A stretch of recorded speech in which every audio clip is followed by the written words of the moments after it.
কলকাতার প্রাচীনতম পুজোগুলির মধ্যে অন্যতম নলিন সরকার স্ট্রিট সার্বজনীন দুর্গোৎসব। এবছর তারা পা দিল 93তম বর্ষে। এবারে তাদের থিম রূপান্তর।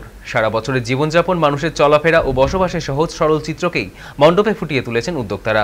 কমিটির পক্ষ থেকে জানানো হয়েছে, রূপান্তর মানে কেবল বাহ্যিক পরিবর্তন নয়, বরং প্রতিদিনের জীবনের ভেতরে থাকা সামাজিক ও সাংস্কৃতিক চলাচল।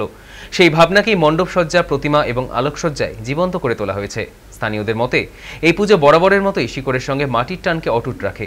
শহরের কোলাহল, প্রতিদিনের যাপন সবই যেন শিল্পীর হাত ধরে নতুনভাবে রূপান্তরিত হয়েছে এই দুর্গোৎসবের আবহে।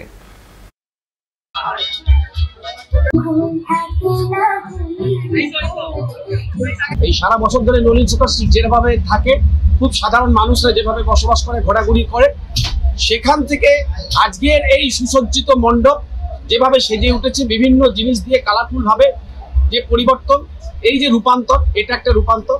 এবং ষোড়শী নারী হিসেবে মা দুর্গাকে যখন প্রথম তৈরি করা হয়, সেখান থেকে মা দুর্গা সম্পূর্ণরূপে অসুর বধ করার জন্য সজ্জিত হয়ে যে পরিবর্তনটা হয়েছে, সেটা আর একটা রূপান্তর।